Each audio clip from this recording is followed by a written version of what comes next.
श्री सत्यनारायण व्रत कथा द्वितीय अध्याय।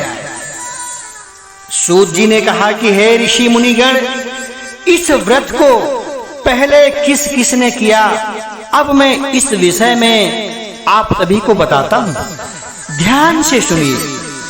अत्यंत रमणीय स्थल काशीपुरी नगरी में एक बड़ा ही निर्धन ब्राह्मण रहता था। वह भूख प्यास से दुखी यहाँ वहां भटककर भिक्षा मांगकर अपना पेट भरता था। ब्राह्मण भटकते हुए भिक्षाम देहि, भिक्षाम देहि, हे माता भिक्षा दे दो, भूख प्यास से बहुत ही व्याकुल हूं, तुम्हें बड़ा पुण्य मिलेगा। माता कहती है, आगे बढ़ो, बड़ा आया पुण्य देने वाला, खुद भिक्षा मांग रहा है और हमको पुण्य दे रहा है। पुण्य किसी ने देखा है आज तक? ब्राह्मण कहता है कि माता पुण्य दिखता नहीं, लगता है। ब्राह्मण को भिक्षा दोगी तो परलोक बनेगा। माता कहती है, इतना ही बड़ा ज्ञानी है तो भीख क्यों मांग रहा है ब्राह्मण? अरे ज्ञान बांटकर कहीं बैठकर धन की प्राप्ति कर ले। ब्राह्मण निराश होकर आगे बढ़ जाता है। फिर भिक्षा की याचना करता है, भिक्षाम देहि, भिक्षाम देहि, हे भैया भिक्षा दे दो, इस गरीब ब्राह्मण पे तरस खाओ। परसों से ही भूखा प्यासा घूम रहा हूं, अभी तक किसी ने मुझे अन्न का एक दाना तक नहीं दिया, एक फूटी कौड़ी भी नहीं दी। आदमी कहता है, चलो आगे बढ़ो।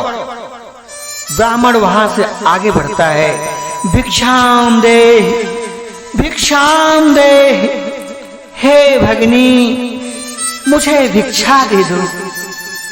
भगनी कहती है कि भैया मैं तुम्हें भिक्षा जरूर दे देती, लेकिन यहां मेरे पास कुछ भी नहीं है।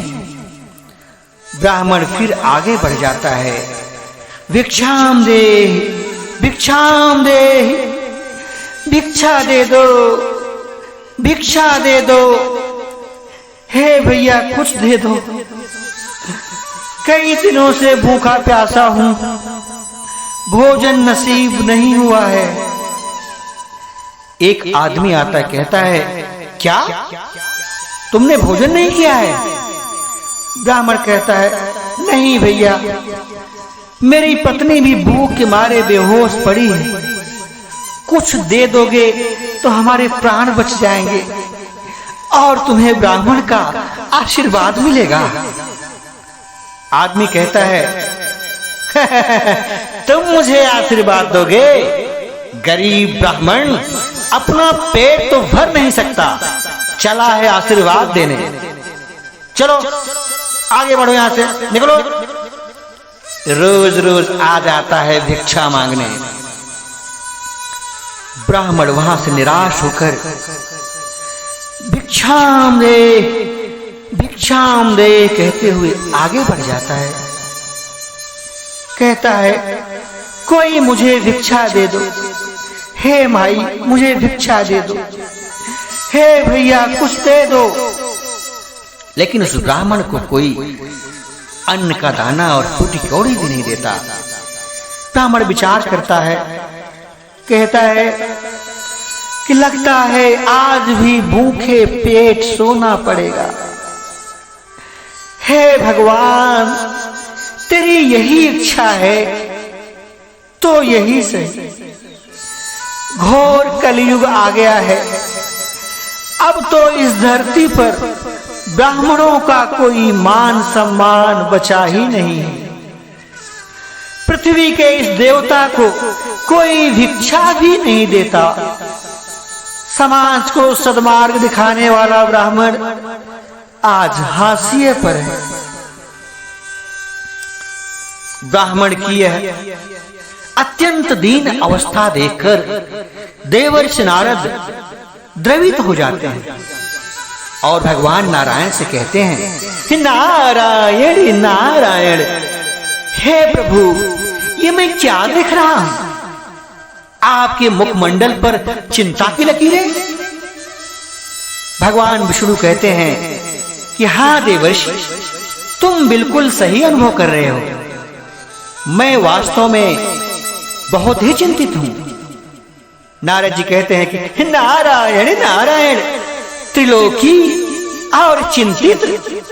विष्णु भगवान कहते हैं कि हां नारद, तुम्हें तो पता है कि गाय और ब्राह्मण मेरे परम प्रिय हैं।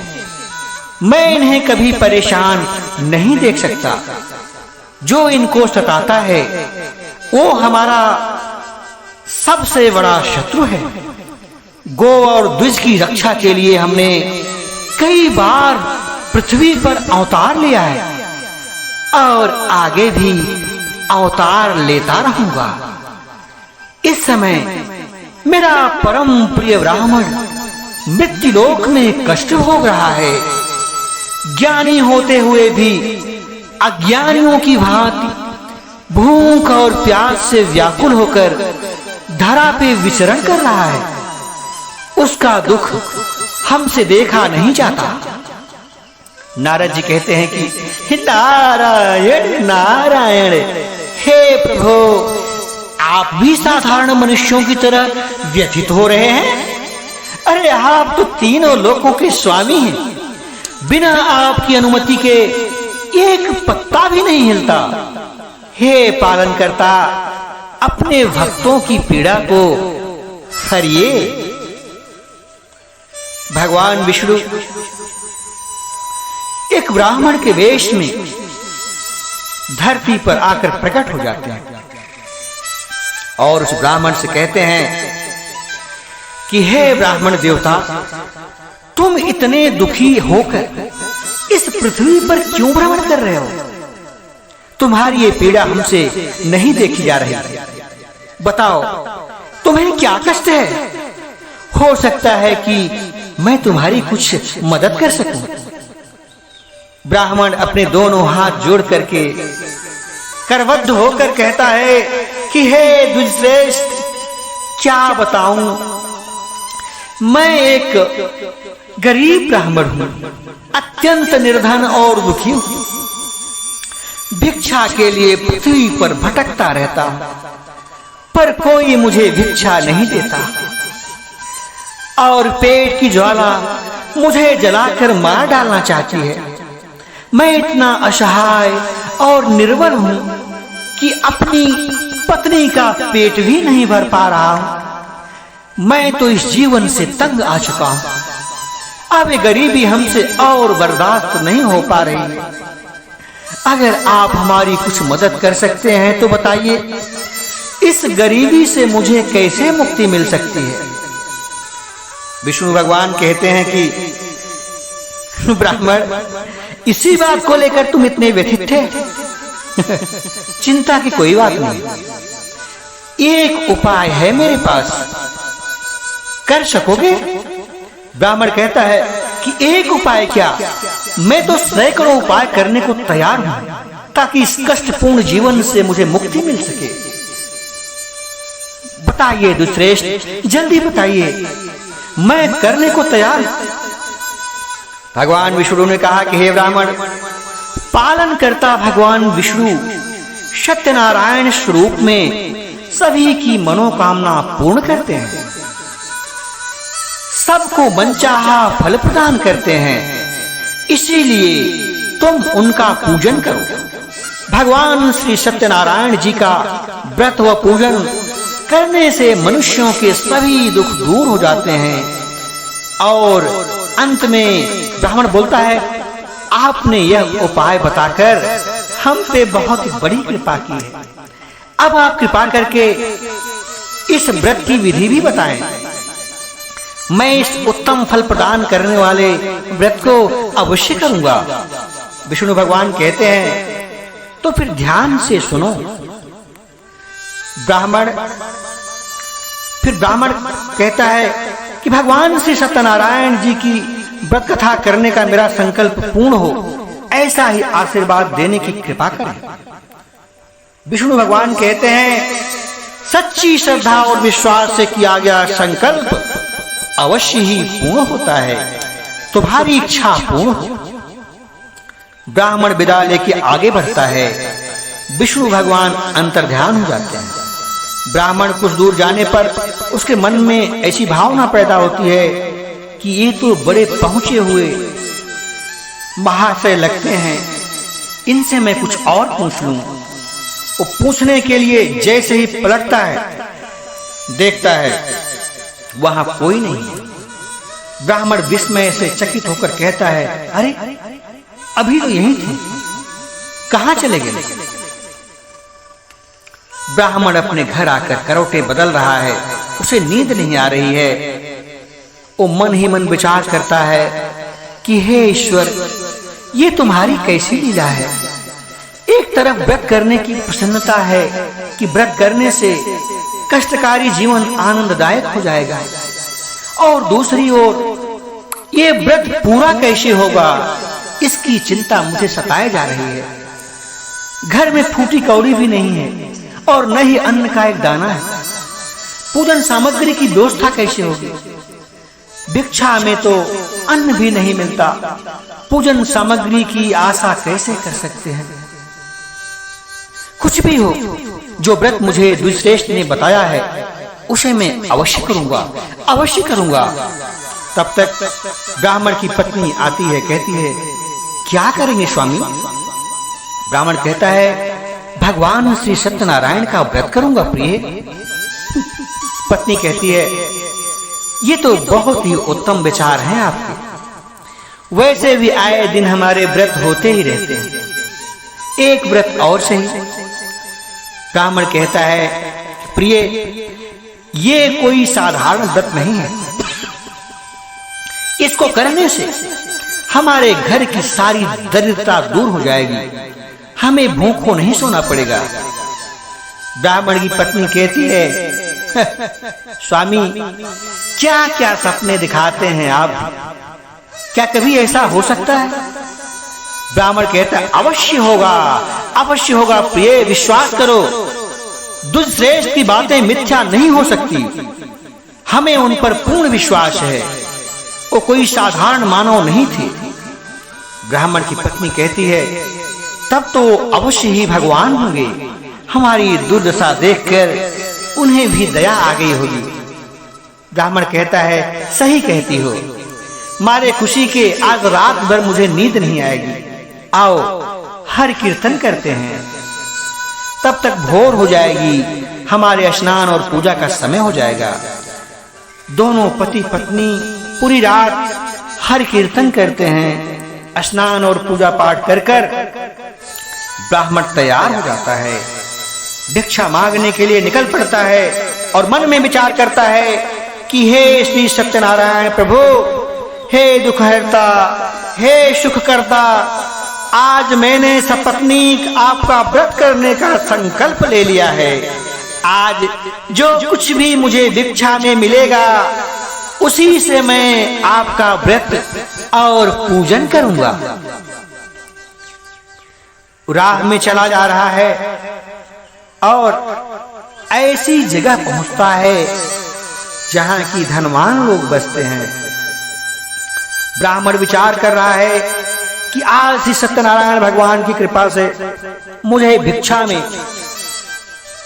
इतना धन मिल गया कि वर्षों में इतना कभी नहीं मिला था। अब इसी धन से मैं विधि विधान पूर्वक भगवान श्री सत्यनारायण जी का व्रत और पूजन करूंगा। ब्राह्मण और उसकी पत्नी अपने बंधु बांधवों सखियों सहित भगवान श्री सत्यनारायण जी का व्रत और पूजन करते हैं। पुरोहित यजमान को बताते हैं कि भगवान श्री सत्यनारायण के व्रत के प्रभाव और भगवान श्री सत्यनारायण जी की कृपा से वह ब्राह्मण संपत्तिवान हो गया और प्रत्येक माह व्रत रखने लगा और अंत में सभी पापों से मुक्त होकर मोक्ष को प्राप्त हुआ। शोधी कहते हैं कि हे ऋषि और मुनिगणों, श्री सत्यनारायण भगवान के व्रत को जो भी शास्त्र विधि के अनुसार श्रद्धा भक्ति पूर्वक करेगा, वो सभी पापों से मुक्त होकर मोक्ष को प्राप्त हो जाएगा। उसके सभी प्रकार के दुख दूर हो जाएंगे। भगवान विष्णु ने श्री सत्यनारायण व्रत कथा के बारे में जो कुछ भी नारद जी को बताया था, उसे हमने तुमसे कह दिया है। अब और क्या जानना चाहते हो? मुनि लोग कहते हैं कि हे मुनीश्वर, अब आप यह बताएं कि आगे चलकर इस ब्राह्मण के बाद किन किन लोगों ने इस व्रत को किया, यह जानने की हमारी प्रबल इच्छा है। हमारे मन में बड़ी श्रद्धा उत्पन्न हो रही है। शिव जी कहते हैं कि हे ऋषि और मुनिगण, उस ब्राह्मण से सुनकर आगे यह व्रत किन किन लोगों ने किया, यह भी ध्यान पूर्वक सुनो। एक समय वह ब्राह्मण धन धान्य से युक्त होकर बंधु बांधवों के साथ अपने घर पर व्रत कर रहा था। तभी एक लकड़हारा वहां आ पहुंचा। उसे बहुत जोर की प्यास लगी थी। लकड़हारा मन में विचार करता है कि मुझे तो बहुत जोर की प्यास लगी है, बिना पानी के मेरे प्राण पखेरु निकल जाएंगे। कहीं कुआं और बाल्टी लोटा भी नहीं दिख रहा है। अब मैं क्या करूं? कैसे, कहां प्यास बुझाऊं? बाहर कोई दिख भी नहीं रहा है। ये पंडित जी का मकान है, यहां चल के देखते हैं, यहां से मुझे जल मिल जाएगा। वो कहते हुए जब बाहर आता है तो वहां कोई नहीं दिखाई पड़ता। उनको ढूंढते हुए उनके मकान के अंदर जब वो दाखिल होता है तो देखता है कि यहाँ बहुत सारे लोग बैठकर ध्यान पूर्वक श्री सत्यनारायण जी की कथा सुन रहे थे। लकड़हारा भी भगवान और विप्रदेव को प्रणाम करके चुपचाप बैठकर कथा सुनने लगा। वह अपनी भूख प्यास भूल गया। कथा संपन्न होने पर प्रसाद और शरणामृत लेते हुए विप्रदेव से बोला। लकड़हारा ने कहा कि हे ब्राह्मण देवता, यह आप किसका पूजन कर रहे थे और इस व्रत और पूजन से क्या फल मिलता है? कृपा करके विस्तार पूर्वक हमें बताइए। ब्राह्मण ने कहा कि हे भाई लकड़हारे, हम भगवान श्री सत्यनारायण जी का व्रत और पूजन कर रहे थे। सत्यदेव भगवान का यह व्रत सभी मनोरथों को सिद्ध करने वाला और सुफलदायी होता है। आज उन्हीं की कृपा से मेरे घर में धन धान्य और सुख वैभव की वृद्धि हुई है। लकड़हारा ने कहा कि हे विप्रदेव, मैं भी बहुत ही गरीब लकड़हारा हूँ। जंगल से लकड़ियां काटकर बाजार में बेचकर किसी तरह से अपने परिवार का गुजारा करता हूँ। कभी कभी तो सूखी लकड़ियां न होने पर बिकती नहीं हैं। उस दिन मेरे परिवार को भूखों ही सोना पड़ता है। ब्राह्मण ने कहा, तो तुम भी श्री सत्यनारायण भगवान का व्रत और पूजन करो। उनकी कृपा से तुम्हारे सभी मनोरथ पूर्ण होंगे। लकड़हारा कहता है कि हे ब्राह्मण देवता, कृपा करके मुझे भगवान श्री सत्यनारायण व्रत कथा की पूजन विधि बताइए।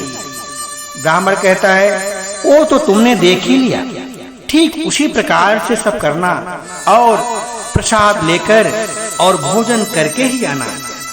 लकड़हारा ने कहा कि ठीक है। ब्राह्मण चले जाते हैं और लकड़हारा प्रसाद लेता है, भोजन करता है और कहता है कि बोलो सत्यनारायण भगवान की जय। लकड़हारा अपने सिर पे गट्ठर लेके जा रहा है। सोचता है कि आज यह लकड़ियां बेचकर जो भी धन प्राप्त होगा, उसी से मैं भगवान श्री सत्यनारायण जी का व्रत और पूजन करूंगा। और जाते जाते वह ऐसी जगह पहुंच जाता है जहां धनी लोग बसे रहते हैं और कहता है, अरे ये मैं कहां आ गया? यहां तो मैं कभी आया ही नहीं था। और वहां आवाज लगाता है, लकड़ी ले लो, लकड़ी ले लो। तभी एक धनी व्यक्ति बुलाता, ए लकड़हारे इधर आओ। लकड़हारा आता है, बोलते हैं कि मुझे हवन के लिए लकड़ियां चाहिए, हैं तुम्हारे पास? लकड़हारा कहता है कि मेरे पास तो आम की लकड़ियां हैं मालिक। हाँ हाँ यही तो चाहिए, सब दे दो, क्या दाम लोगे? लकड़हारा कहता है कि जो आप दे दोगे ले लूंगा। धनी व्यक्ति कहता है कि ये लो, और वो उस लकड़ी के बदले ढेर सारे पैसे देता है। तभी उस धनी व्यक्ति की औरत आती है, बोलती है कि इतनी लकड़ियां क्या करोगे, हवन के लिए तो थोड़ी सी लकड़ियां चाहिए। और वो व्यक्ति लकड़हारे को थोड़ी सी लकड़ी लेकर बाकी सब लकड़ियां वापस कर देता है और कहता है कि जो मैंने तुम्हें धन दिया उसे लौटाने की आवश्यकता नहीं है, वो धन भी रख लो और ये लकड़ियां किसी और को बेच देना। लकड़हारा वहां से अपनी लकड़ियां लेकर निकलता है और उसकी बची हुई लकड़ियां भी बहुत अच्छे दामों में बिक जाती हैं। लकड़हारा कहता है कि हे भगवान, ये तो चमत्कार ही हो गया, इतना सारा धन मुझे कभी नहीं मिला था। ये सब भगवान श्री सत्यनारायण के व्रत कथा संकल्प की महिमा है। वो दुकानदार के पास जाता है और वहां से पके केले, घी, दूध, शक्कर, आटा, सवाया बनाकर वहां खरीदता है और वहां से सारी सामग्री लेकर अपने घर पहुंचता है और वहां अपनी पत्नी, बच्चों और अपने पड़ोसियों व ग्रामवासियों के साथ मिलकर भगवान श्री सत्यनारायण की कथा सुनता है, उनका पूजन करता है, उनका चिंतन करता है, उनका भजन करता है और लकड़हारा गरीबी से मुक्त हो जाता है। श्री सत्यनारायण वृत्ताम द्वितीयोध्याय संपूर्णम। बोलो वृंदावन बिहारी लाल की जय।